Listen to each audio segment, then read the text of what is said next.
I declare the Ordinary Council meeting of the 30th of August held in Council Chambers at the City of Subiaco open at 5:33 p.m. Welcome everyone. On behalf of the City of Subiaco, I acknowledge the Whadjuk Noongar people as the traditional custodians of the area. We recognise their cultural connection to the land and waterways of Subiaco and their continuing contribution to our city. We pay respect to their elders past, present and emerging and extend that respect to all Aboriginal and Torres Strait Islander people. Please note that this meeting is being live streamed and recorded. Tonight's meeting is a hybrid meeting with some elected members attending in person and others attending electronically, and the same will go for our staff as well. I think all of tonight's staff will be fairly well known to elected members, so we'll dispense with the introductions and we'll move straight to apologies. We do have a late apology from Councillor Lynn Jennings, and it looks like all other councillors are present. And there's 3 leave of absence requests, starting with Councillor Angela Hammersley, who's requested a leave of absence for the period 29 September to the 24th of October 2022. Do I have a mover and a seconder? Councillor Stroud, Councillor Powell. All those in favour? It's carried unanimously. The next application is from Councillor Lynette Jennings, who's requested a leave of absence for the period 12 September to the 3rd of October 2022 inclusive. A mover and a seconder, please. Councillor Stroud and Councillor Kosovich. All those in favour?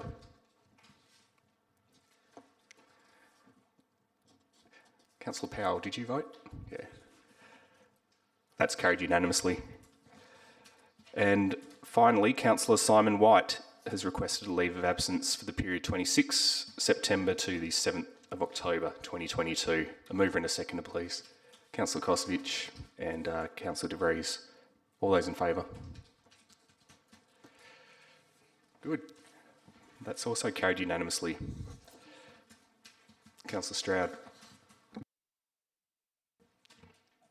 Thank you, Miss. Apologies for interrupting. I didn't catch Councillor Hammersley's leave notice, but I know she's put it in. I'm just asking, does that mean we're actually down three elected members for a OCM? That just concerns me, actually, but... that's true. Only...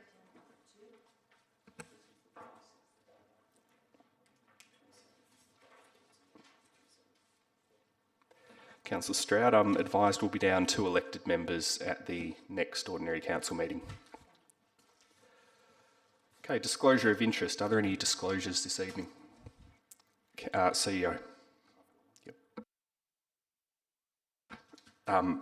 CEO, did you want to make your disclosure now? Oh, or later, it's up to you.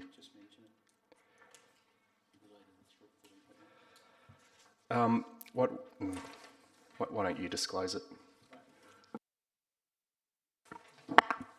Thanks. Through the Chair, just in relation to item 13.1, Chief Executive Performance Review, just financial interest disclosure. Thank you. And no disclosures from councillors? Good.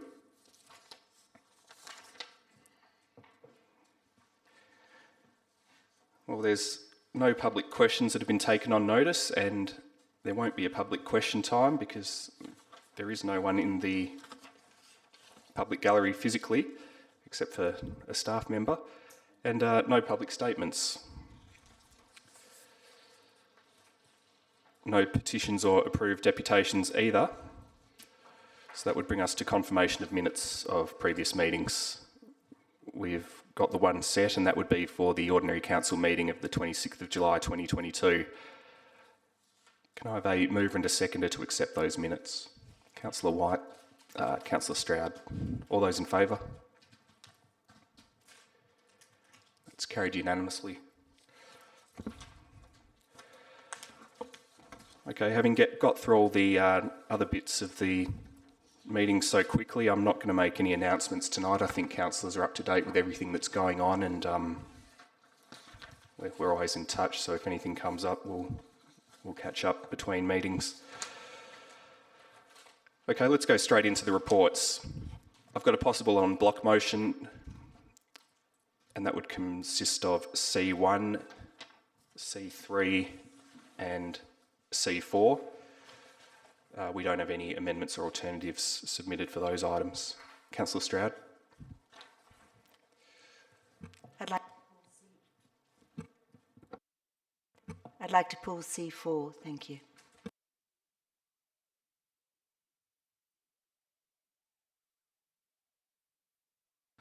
Okay, that would leave an en-bloc vote on items C1 and C3 if councillors are happy to consider those en bloc. Okay, a mover and a second, please. Councillor Stroud and Councillor De Vries. All those in favour of the en bloc motion? Carried unanimously. Right, if there's anyone watching the movie online, we've just carried an en bloc motion, which means that items C1 and C3 have been carried as recommended by our staff, and we've done so without debate. Okay, there are a couple of reports left for debate. Beginning with C2, the policy review on the purchasing policy, we've got the staff recommendation and an amendment submitted by Councillor White. Do I have a mover and a seconder for the officer recommendation? Councillor De Vries and Councillor Powell. Councillor De Vries, did you wish to speak? Councillor Powell? Yeah, no, thank you, Mayor. I'm aware that there's an amendment in the wings, so I'll wait for that, thanks. Councillor White, I think it would be good to go straight to your amendment. Do I have it? I assume you'll move, and I'll need a seconder for your amendment. Councillor Kosovich. Actually, before we get into any debate on the amendment, we'll see if the mover and the seconder of the officer report wish to take the amendment on board. Councillor De Vries, you're happy? Councillor Powell, happy as well. Okay, well, what that means is that the amendment submitted by Councillor White is accepted and incorporated into the substantive motion that we're now going to debate. So I'll be looking for speakers on the amended item. Councillor White. Okay, well, thank you, and thank you to Councillor De Vries and Powell for agreeing to the amendment. Yeah, look, I want to. I'm presenting this as an amendment and not an alternative because I think it's adding value and strengthening the direction of the proposed policy, and I hope that it's seen with that consideration in mind. I think the proposal is fine at its core. What the staff has presented. It presents new and more workable thresholds for staff to follow and regarding the management of procurements, and I think that's a good thing, and it's going to mean more efficiency, etc. However, there are important elements of the procurement that I think have been omitted and that we can address through this amendment, and I think the procurement policy is the right place to do this. I want to share a very short story. In 1988, I had the opportunity of working in Glasgow. Very different environment, 80% unemployment in Govan, and I was working with regional and local governments there, and we would go to an area and there was unemployed people sitting in the parks watching outside contractors come in and paint the houses, do the gardening, do the maintenance and everything.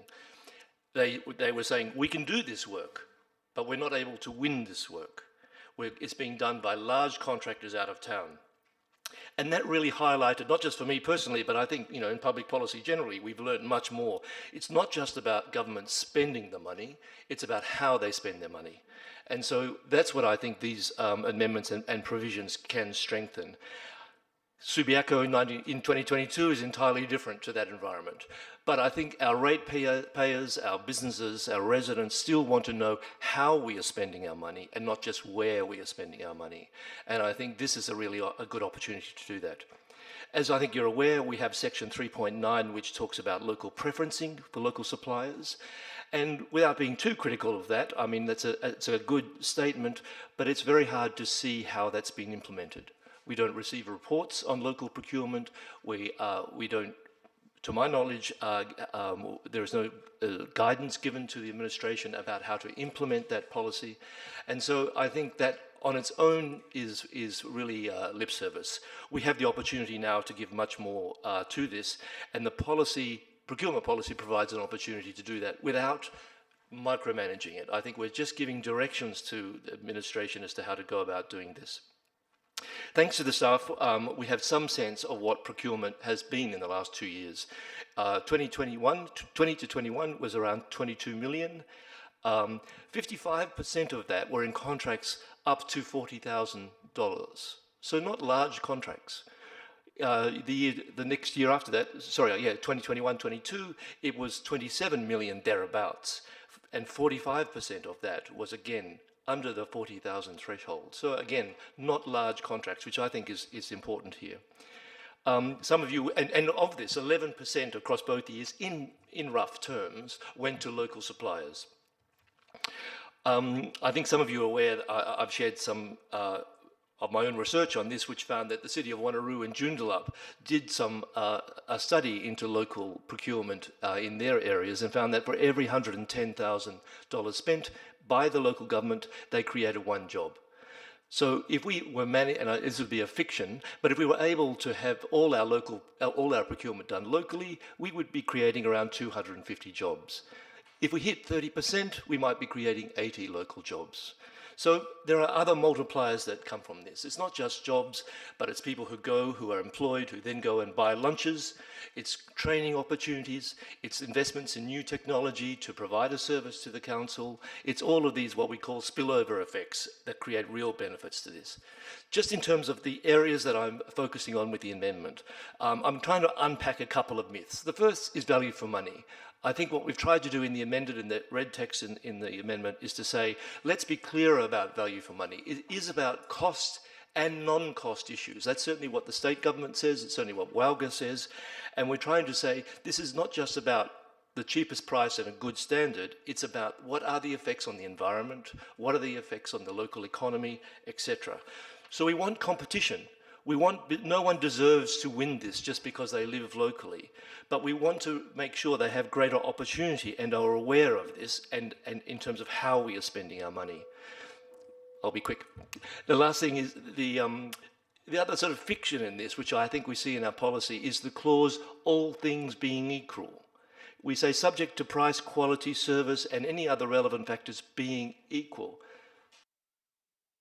That's a fiction. It's never equal. It's always about how we scope the tender, how we issue and inform people about the tender, about the kinds of considerations we have when we're assessing the tender and its impact on the environment and on local business community, etc. And it's about how we look back on the procurement in terms of how well we've been doing. And reporting is another element of this. You'll see that in the amendment we're suggesting that we have annual reporting through the Audit and Risk Committee. So we're not giving price preferences, we're not making it cheaper, we're not giving unfair advantages to any local businesses. We're highlighting the way in which value for money can be achieved, both effectiveness and efficiency, and in terms of achieving economic and environmental outcomes. We're trying to promote the economic benefits that come from this, and we're trying to say that we can do this in a sustainable way, and that we should, as council, want to see reports on this on an annual basis that see that we're on track. I'll leave it at that. Thank you. Thanks, Councillor. Any speakers against?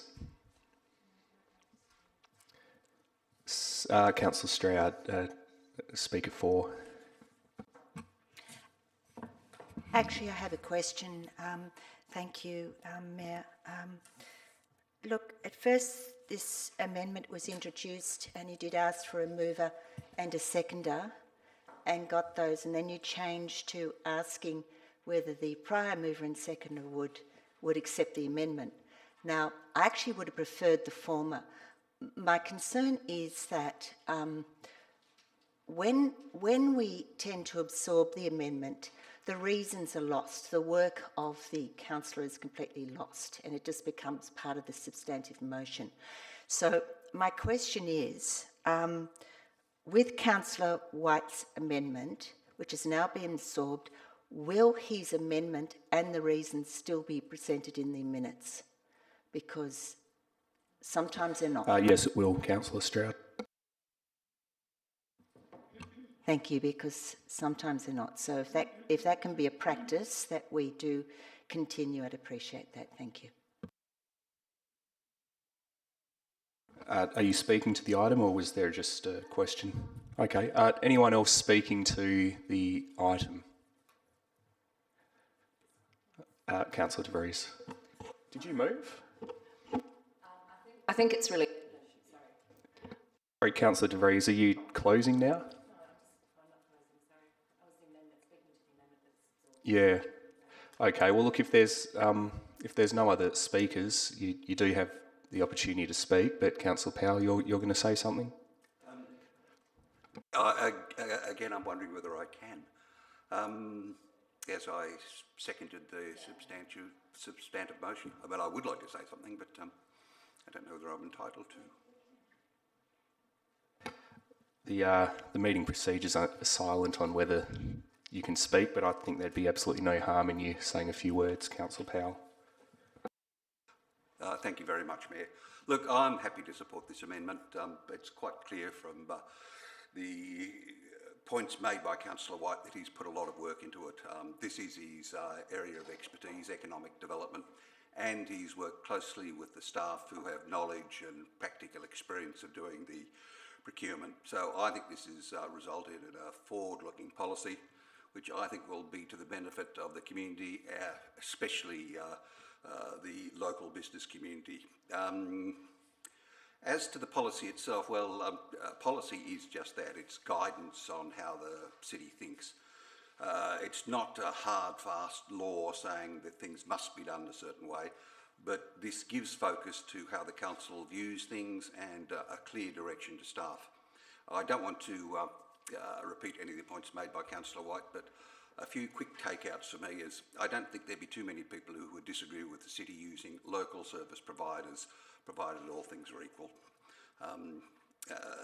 But this policy, it looks further than that. Among other things, it aims to make sure that local businesses know what council tenders are about, are available, that the tender process is designed as far as possible to let them take part. For example, you might have a $500,000 or $1 million tender that might be too big for a local firm, a small local firm. But perhaps that process could be structured in such a way, I don't know, broken into small contracts, etc., to allow local firms to participate. And look, that's just one scenario, but what it means is that local businesses will be foremost in the minds when procurement is being considered by the city. And as Councillor White has explained, there are clear social and economic benefits to local procurement. But this is really about a mindset. It's clearly spelt out local focus where possible, but not at the expense of the ratepayers. It's still about sustainability, value for money, but now this has a further local focus where possible. And for me, look, there is one other major attraction. Sometimes policy is just that. It's a statement of good intent. But I think this amendment closes an important loop. It's how to gauge the effectiveness of the policy. This report envisages that the City Audit Committee will receive a report as part of the financials, and this will allow assessment of how well the policy works and what tweaks it needs, if any. So this is a forward-looking policy, and I commend Councillor White and the staff for their work on it, and am happy to support it. Councillor Burns. Thank you, Mayor McMullen. My only comment would be this: I'm absolutely in support of it, and I'd like the administration to, as we move forward in the due course of time, to see if we can even take this further. I think it's dreadfully important. I think it should occur naturally, but it needs obviously to be edged along. And I think the further that we can take it within the realms of being practical, the better. I'll leave it at that. Thank you.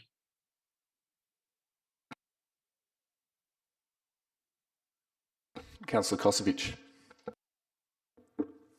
Thank you, Mayor. A quick comment, if I may. A procurement policy that favours local businesses is a sensible outcome, I think. or at least local businesses getting the right of first refusal makes sense to me. So that's all I've got to say. Thank you. Any other speakers before I ask Councillor De Vries to close? Yeah, Councillor De Vries.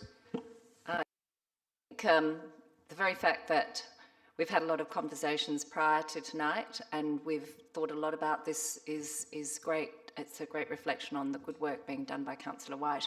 I think it's clear that this is just a tiny change, but the devil's in the detail, and I think that's again due to the hard work of Councillor White working with staff. So I commend this to you. I think it's just a benefit to the community to be aware that we're thinking about them, we're looking for opportunities where possible, and obviously in a fair way, that obviously not all services will be able to be procured in the city of Subiaco. But I think, again, it's just a tiny reflection how a small change can make a really big difference. And I'd like to thank Councillor White for his work on this and commend the motion to you. Thank you. I'll call a vote. All those in favour? Item C2 is carried unanimously. Thanks, everyone. C3 was carried on block, so that brings us to C4, change of business systems strategy, which was pulled from the on block. Do I have a mover and a seconder for the officer recommendation? Councillor Stroud, Councillor De Vries. Councillor Stroud. Yes, thank you, Mayor. So the recommendation before us tonight is asking Council to adopt a change in strategy towards an enterprise resource planning approach as the best strategy going forward for our business systems. Part 2 of the recommendation enables the CEO to prepare the appropriate management plans as well as detail the budget, with the intent of the plans and budget eventually coming back to Council for determination on whether we proceed further. This first stage is funded. The reason I brought this item off en bloc is to share the significance of this potential change to our city and our business systems. To me, this is a button your seatbelts moment. If all goes to plan, the city will embrace a digital transformation using this secure cloud platform.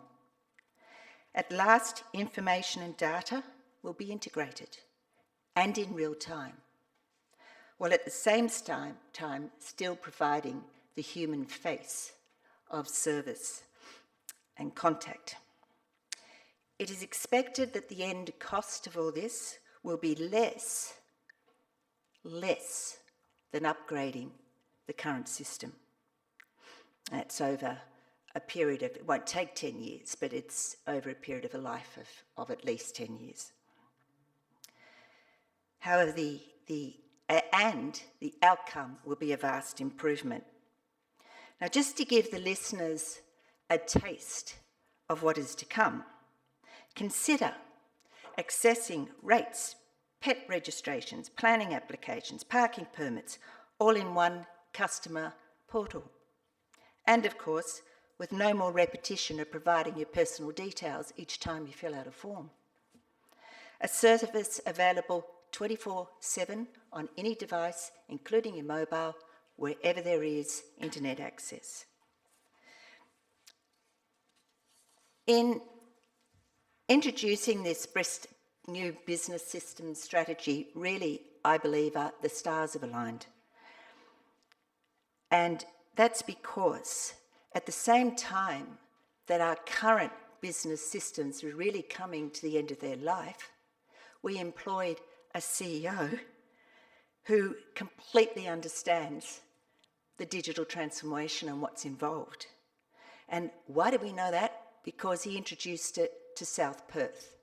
And he's bringing that experience, including the change management, the organisational management, everything else that's involved, with him.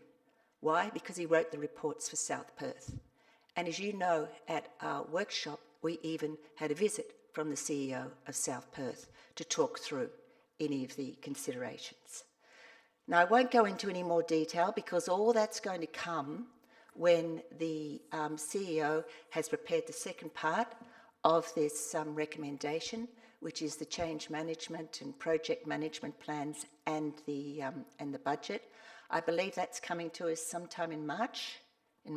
Yeah, maybe sooner, but somewhere around that, maybe a little bit later. And that's something for us to really look forward to. I recommend this recommendation to you. Thank you. Councillor De Vries, did you wish to speak?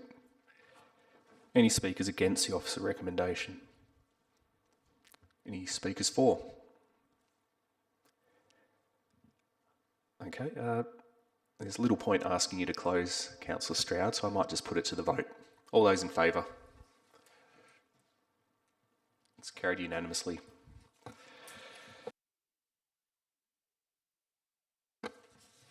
Right, that's the end of the officer reports, and there's a single elected member's motion submitted this evening from Councillor Burns.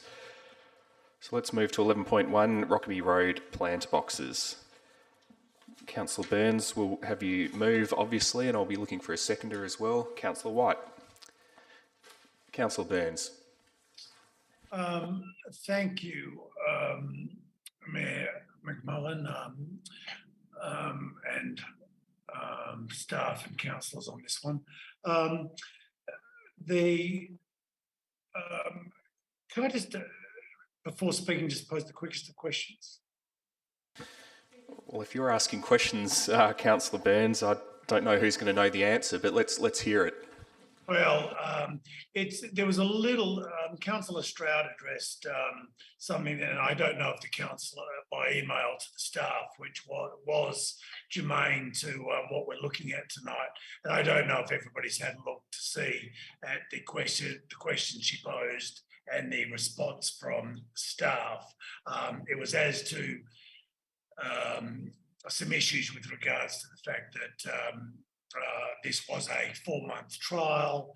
We're moving forward, even though we're still technically in the trial period for just certain reasons that I don't need to go into. And I just thought it might be appropriate that the administration, just for everybody's benefit, those that are watching and many councillors that might have slipped past them, that the legality of what we're doing is expressed by the administration as opposed to my addressing it myself. I understand it, but I think it's better addressed by the administration. I think it can be done very, very quickly, just so that we know that if we do want to, if this can move, if council does want to move forward with what I'm suggesting, that there's nothing inappropriate about it. Councillor Burns, you're essentially repeating the question that Councillor Stroud submitted by email earlier today and had answered by Mr. Petrovsky, aren't you? You'd like to have some reinforcement of that. And we're just making sure that anybody that didn't see it is aware of it, and also that as we're streaming live, that people that aren't aware of it, are aware too, that we're working on safe ground as far as the administration is concerned. Mayor McMullen, if you're happy with it, I don't even need it answered. So if you're happy that we're just for me to proceed with my motion, I'm happy with that too. It's really up to you. Well, Councillor Burns, the 5 people watching at home are probably completely puzzled now. So what I'll ask, Councillor Mr. Petrovsky to do is paraphrase the question that you answered earlier and just run us through the answer that you gave. But essentially, it was about the consultation process and how we might fast track it from memory. Thank you. Thank you, and through you, Mayor. So the question posed was about the consultation process currently on the planter boxes which have had the new treatment, and what the integrity of that consultation process would look like if we continue with the treatment over the remaining planter boxes. And the motion has been prepared in a way which the trial and consultation period would extend to all those boxes. So in that way, it doesn't negatively impact the consultation period. The community can still get involved and give us the feedback, and that can continue to be considered into the future. Thank you. Councillor Burns, do you want to Thank you speak to very your motion? Yeah, thanks. Look, in essence, there's some. I'm not going to go through the motion itself. Everybody has it in front of them. I think it's. I just think it's practical and natural in its nature. There's some minor matters with regards to just some general ongoing maintenance, but really this is about moving forward a little quicker than the timing anticipated, and the staff doing everything they can to get this finished for the Christmas period. We're currently sitting, in my belief, and I believe that in the belief of our retailers and our community, and hopefully my fellow councillors, in that we have the first quarter done, we have 3 quarters not done, which I think probably has some people that don't know about it scratching their head while we have done one section and not the rest. Christmas is coming. It's a very important time of the year for not only our retailers, but our hospitality industry and pretty much everybody and the community. So I expect that even if the administration don't achieve getting all the way down to the very end, they're going to get so close to it that it'll all but be done anyway. So I'd put it. I'd be hoping to see the support of my fellow elected members. I think it's the right thing we should be doing. I think people do like it. I will finish on this, and it has been put to me by others as well. I always thought it was about the planter boxes was about showing Subiaco's history, etc., giving people to look at and look at old photos and having some interest. But in essence, I found a greater relaxation is probably not the right word I'm looking for, but I'll go with it, in the way the sepia colours, as opposed to what has been on, is still on some of the planter boxes, but not on the ones that we've done. If you look down the street, the way the colouring of the planter boxes that have been treated so far falls in with the trees, the general nature of the building colours, etc., and everything else. I don't know, it adds pleasantness to me to the streetscape, which I never anticipated. So you can agree with that or not agree with that, and I'd like to hear what people's opinions are about it. But I put it to you, and I'm going to leave it at that, and let's see what everybody else has got to say. But thanks very much. Thank you. Councillor White. We'll hear from Councillor White, then go to you, Councillor Kosovich. Thank you. I feel somewhat compelled to second this, given that I was quoted in the justification for the EMM, but I'm very happy to, of course. And because I think, I was really surprised when I walked down to the office and saw the wrapping around the planter boxes and thought that it really stood out as a huge change. I want to make 2 very quick points, I guess, about this. The first is about sticky streets and quick wins, and I think many councillors will be familiar with my emails about sticky streets. A sticky street has been defined as a street where if you move along it, you're constantly enticed to slow down, stop and linger and enjoy the public life around you. And I think we can do a whole lot more to making Rockaby and some of our other streets more sticky, more like places where people will go and wander around and feel more comfortable in and shop, etc., etc.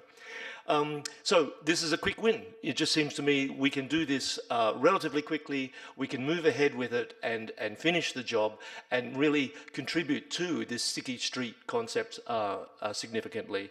And of course, moving on, we might have an appetite then to think more about how else we can make Rockaby Road more sticky. And I've removed all the jokes that I was going to make about that. So The second point I'd just say about this is that we're only half done. You know, you don't paint half a wall and then leave it for 4 months. Why do we, you know, I think, to be honest, I think we made a mistake with the 4-month consultation period. I don't know whether we're bound by that, but I think we need to move ahead. I was thinking, you know, you don't build half a Lord's and see how people feel about it before you finish it off. What's really interesting to me is it makes the old planter boxes look even worse. To be honest, I think the the north end of Rockaby, which has the unwrapped planter boxes, has probably suffered the most with the road closures and the construction and all those things that are going on there. And I believe it would be really nice just to finish the job off and reduce their suffering in terms of the sorts of things that have gone. And as Councillor Burns has said, maybe give a bit of preparation for Christmas, which might bring things along a bit. So I'm very happy to second and support this. Thank you. Councillor Kosovich, did you have a question or did you want to speak? Okay, let's hear from you. Thank you, Mayor, and through the Chair. Look, this has been an overwhelming success. No one has turned around and said it's not a good idea. Can I also say that the can-do response from staff in terms of the consultation phase and still getting it done has been excellent. If I was a business on Rockaby Road and I was at the bottom end, that is the northern end, I'd want my planter box spruiked up as well and looking very, very nice and presenting the community, particularly at Christmas, when we've got our lights up and we celebrate the street. It'd be, for completeness, it would look fantastic, and I would strongly support this. Thank you. I'll just ask a question of staff before going to you, Councillor De Vries. My question's this. In local government land, we often hear from people when they're unhappy. It's less common to hear from the happy people. My question is, has anyone contacted the city unhappy about the planter boxes? I ask this only because we're being asked to fast track the consultation process that we envisaged back in December. Thank you, and through you, Mayor. It was mentioned in the officer comment that we received a small number of responses, and I think we had about 13 or 14 at last check. The results of that is inconclusive because there has been a mixed reaction to the planter boxes, and much of that actually focuses on the planter boxes themselves, and not necessarily the wrapping treatment. So the planter boxes are a bigger issue that we're going to have to consider into the future. There probably would have been 1 or 2 responses which didn't enjoy the treatment, but there were plenty of others which did. So a small amount of responses so far, with the bigger picture being the holistic treatment of the planter boxes at Rockaby Road. Councillor De Vries. Yeah, through you, Mayor. This is a question regarding the cost to the city of the additional planter boxes. Question 1. Question 2 would be, if we left it this time and came back in another month, we've had more time for feedback from the community, would we be able to get this up before Christmas now that we have got a supplier, or are we getting a new supplier? That's the question. All these things may not be able to be answered, but certainly just an estimate of the cost would be good to start with.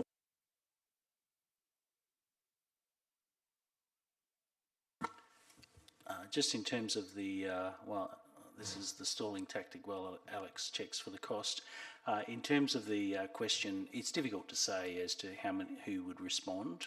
Generally, our experience in relation to consultation is at the time they first receive it, in terms of a notification to provide feedback, is usually when people would respond to provide feedback and be most motivated, rather than possibly wait till the end of a consultation period. So it's difficult for us to say how many more we might get, other than we have had roughly that 13 so far.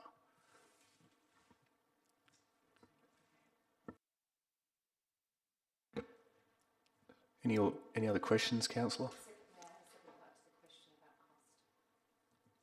Oh, sorry, you've already asked that, haven't you?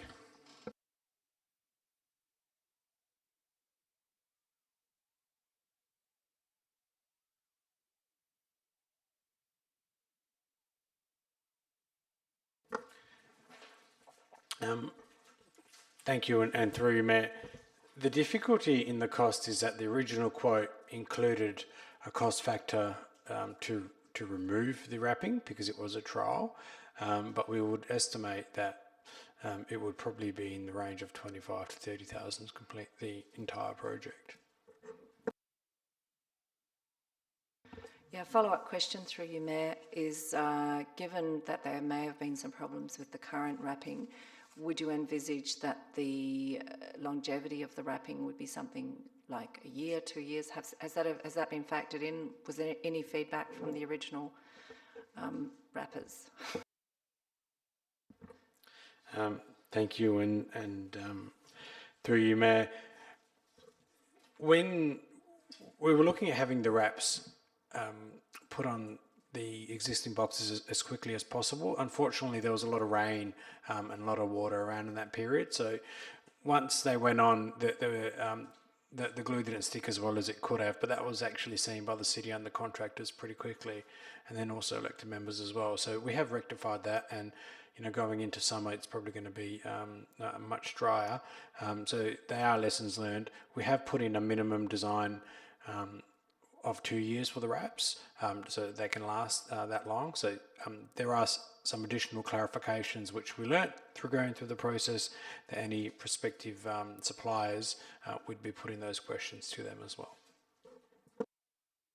If I could, through the chair though, but I think you'd find they last a lot longer than that. So long as the application is appropriate, generally suppliers don't like to give firm guarantees that it will last this long because there's a lot of variables as to how much sun and all sorts of things and other factors. But I think you'd find it probably lasts beyond that.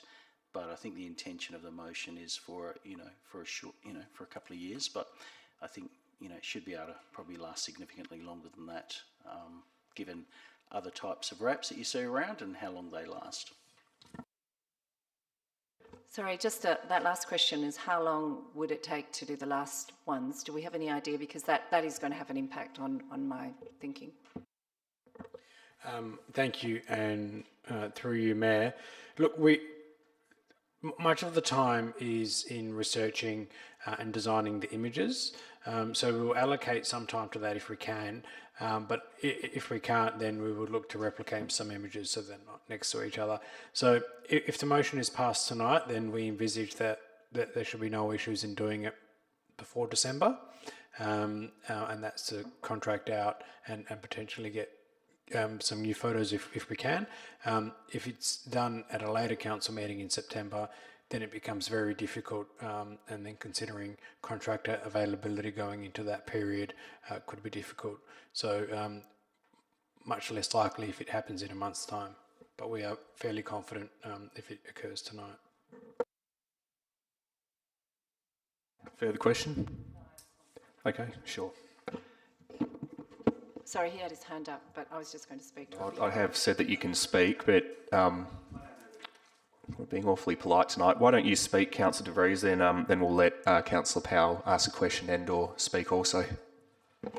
Look, I'm very torn on this because, I celebrate the fact that we want a very sticky high street, but I want a high street that's been given due diligence by the community in terms of community consultation, because one of the things that I am concerned about is that we say we are going to consult with the community. We say, and we do consult with the community, and we've said this is an opportunity for community consultation, and I'm pretty sure the outcome will be a positive one, but I've just heard that there's some for and some against. So whilst we celebrate the relative and seeming success, and it's lovely, and I do pause to look at the pictures myself, and I'm almost been hit by a car doing so, but it is good to see. But there's a couple of things I'd like to add. Is planter boxes alone with beautiful wraps are not enough. We need to do more. We need to lift the presence of flowers in the planter boxes, or we need to make decisions about whether they stay or whether they go for the long term. whether we're doing something else. So I feel like we are making a decision by default because we want an excellent high street. We do. We actually really want a great high street, and I can't disagree with the work being done and the efforts being done and the imagination. But what I look at is this is a decision about our community. Are we the kind of community where we say, we're going out to consult with you, but hey, we've changed our minds because you didn't get back to us in time. We've told them 4 months. Maybe there are people out there who are still waiting to come back to us. Maybe they haven't been prompted to think about it again. But it isn't as much a small issue about planter boxes and about celebrating our community as it is about what kind of community are we going to be into the future. A community where we say we're consulting with you and then we ignore the community. So I am not against doing this at some point down the track, but I want the community to be given their due opportunity to consult and to give their feedback. And so I reluctantly, I hesitate with this decision, but I think, unless I'm persuaded otherwise to come back to it, I think I'm not going to support this tonight. And it's not about not supporting it, because when it first came to council, I did support it. So it's about what we've said, what kind of council, what kind of community we're engaging with, and if people are happy and they haven't come back, well, maybe, that's great. But it's certainly, I think, a bit more of a think about what we put inside the planter boxes is also required, not just the wrapping. So thank you, and I look forward to hearing some other input tonight. Councillor Powell. Yeah, okay. You've got a question for someone, do you? Yes. Yep. Thank you, Mayor, and sorry to jump in on that, but look, the 13 people that we received feedback from, unless I heard the response incorrectly, I think it was that there was no actual adverse feedback on the wrappings themselves. It was more about the boxes, how big they are, the problem with trying to place them, etc. Have I interpreted that correctly, Mr. Petrovsky? Thank you, and through you, Mayor, there would have been responses which didn't enjoy the actual wraps as well, but the primary concerns were based on the treatment of the planter boxes and how they are. But there certainly were at least one or two responses which didn't like the imagery and the treatment on the boxes. Councillor Powell. Thank you, Mayor. And my question really is about, and perhaps it's for Councillor Burns, it's about point 2, the 4-month trial period shall continue as originally scheduled.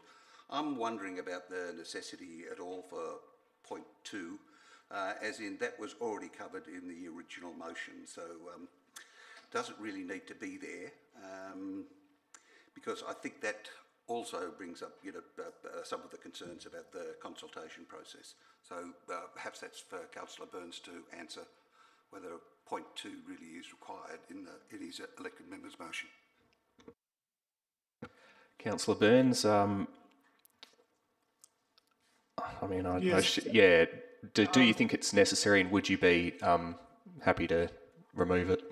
Point 2, that is. Well, look, funnily enough, it was the same question that I asked of Acting Director Petrosky, and it's a part whether the Acting Director or the CEO answers it is more appropriate than I do.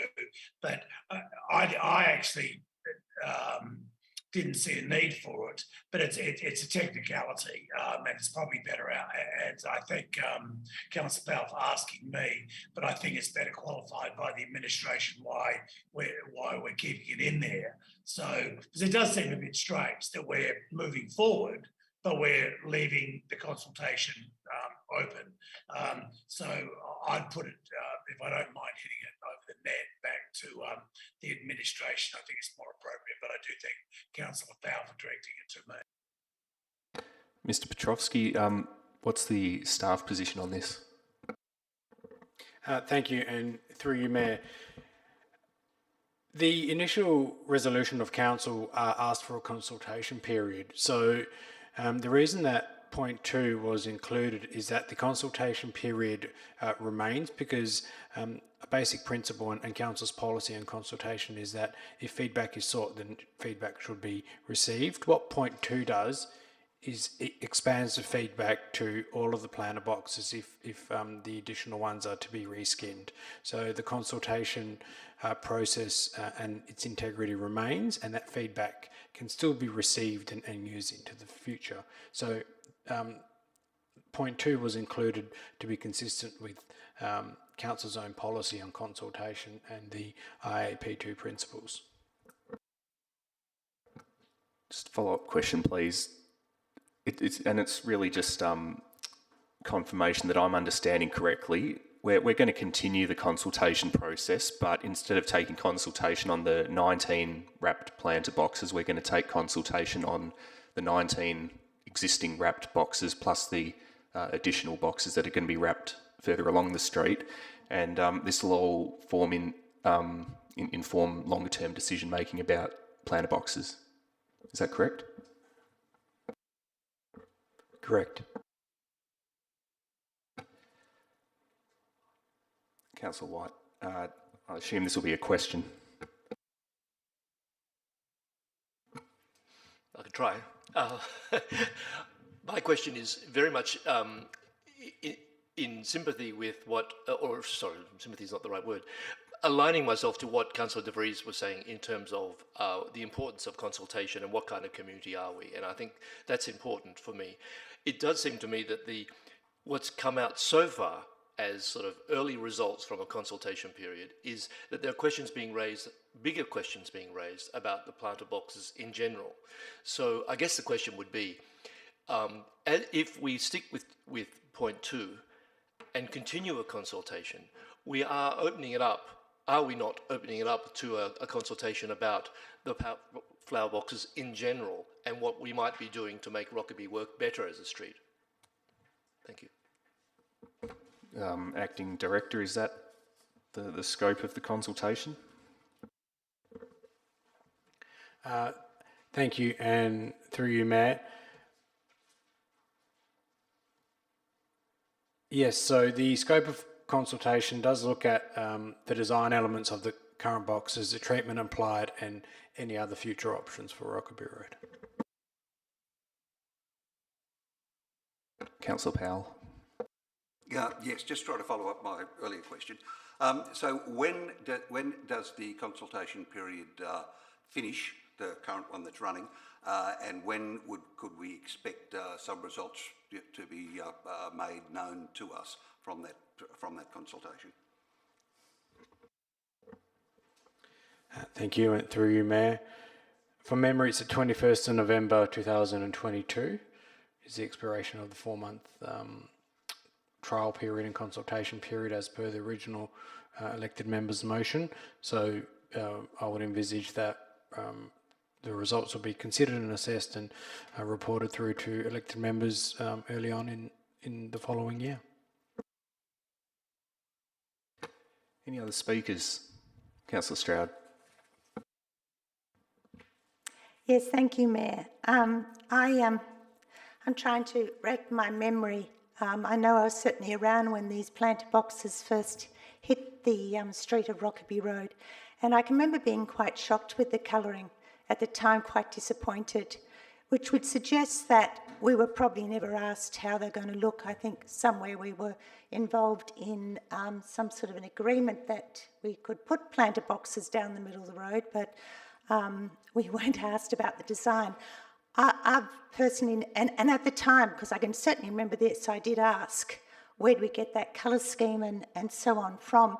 And it actually matched at the time the marketing theme of Subiaco, which was all done in pastel colours.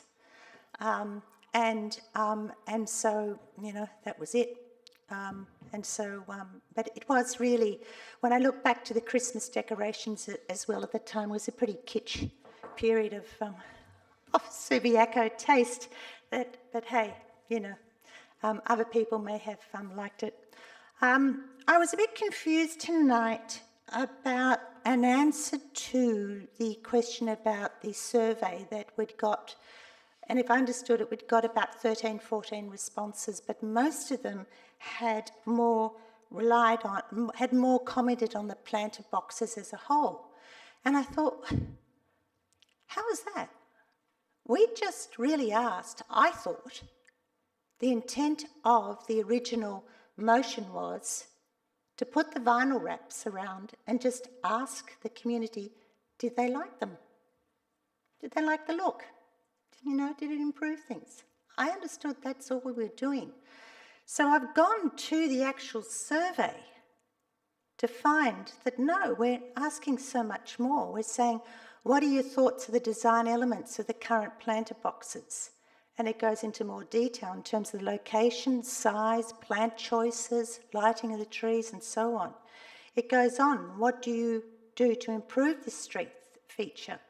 Then it actually asks on a scale 1 to 10 about the reskins and historic photographs. Does this revised treatment address your concerns about the planter boxes, yes or no? Then it goes back to the planter boxes were originally installed to deal with exposed roots from the medium street trees and so on. So that might be why we were never asked. It might have just been an operational thing for safety. And so there's a couple more questions about tree roots and so on. So I think that's how we've come to ask so much more and get so much more feedback than just the vinyl wraps. Now, if you put it in that context, because as you know, by the questions I asked today, I was concerned about respecting the integrity of our community consultation. Because I thought we were just asking about vinyl wraps, and it appeared by this motion that we were going ahead with them anyway. But if you actually put it in the context of the survey questions, I believe that we can continue on. We do need point 2 as the reassurance of the 4-month trial period, because we are asking so much more than the vinyl wraps. And we really haven't heard, and we would have heard, we would have got an email about the vinyl wraps. So I think we can assume they've been accepted, they're liked, I think they look fantastic, certainly in comparison to what we had. We just need to finish the plant treatments, that's obvious. We need a few alignments and something that's obvious.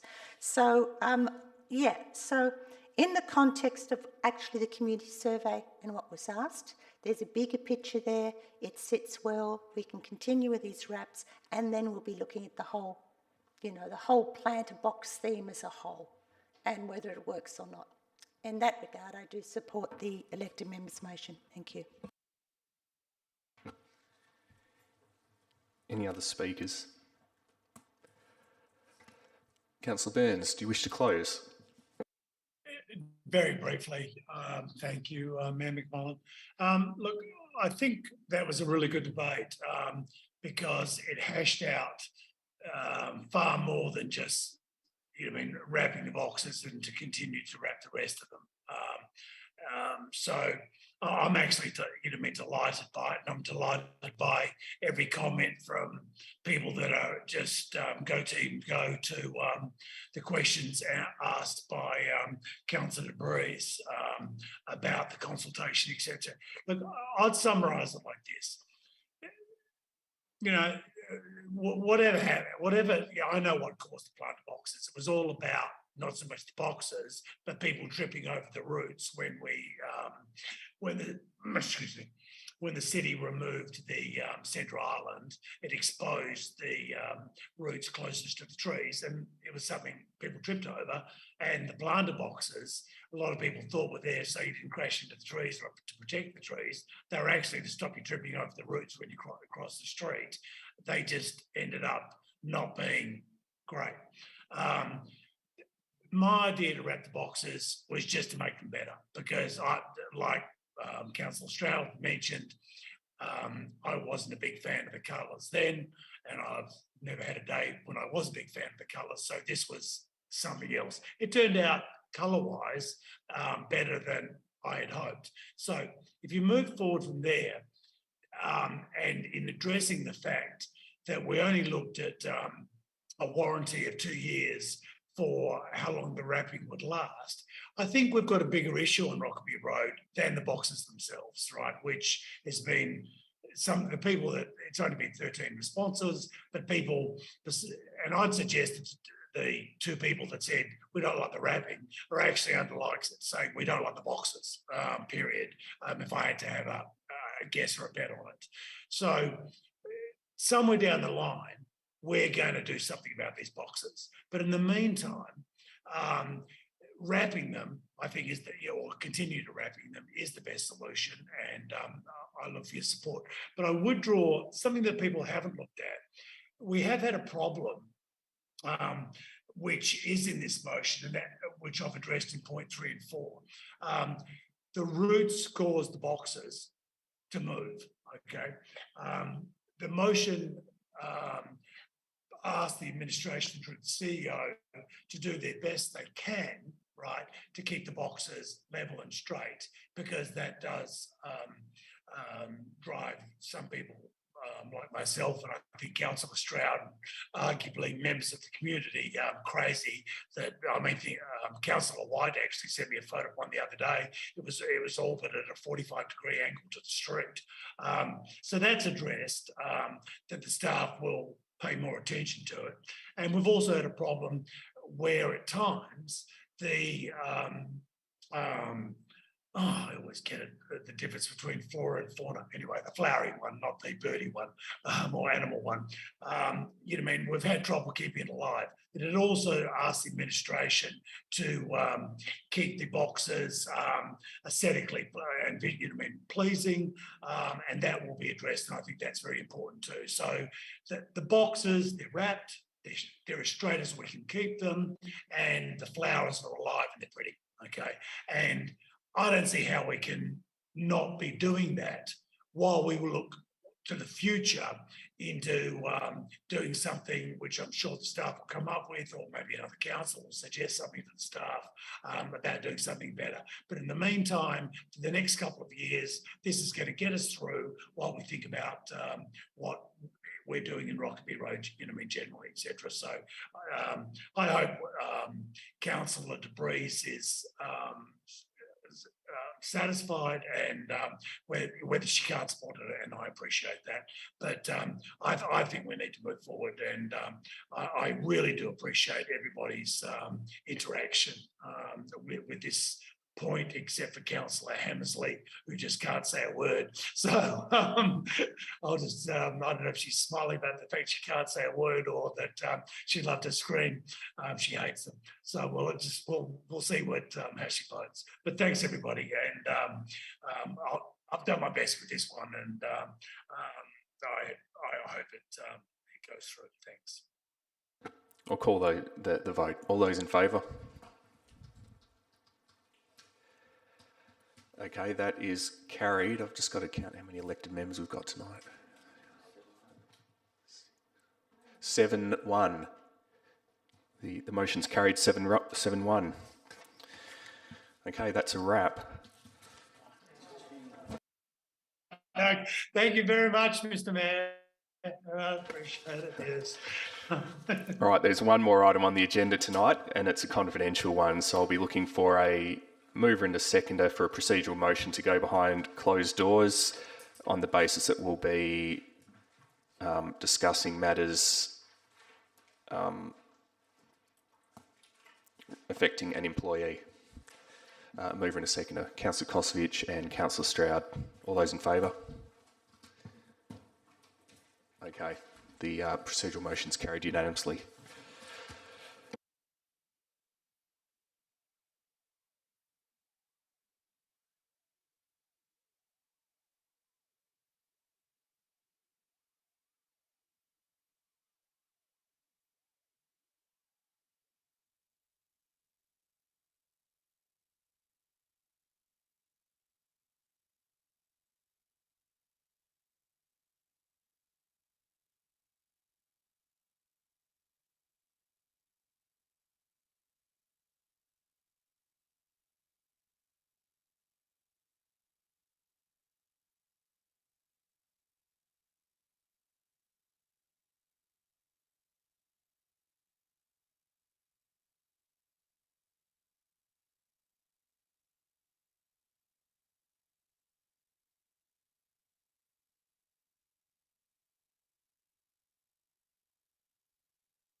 Okay, behind closed doors, Council's made a resolution on the CEO's performance review for 2021 and 2022 and the establishment of a framework for 2022-2023.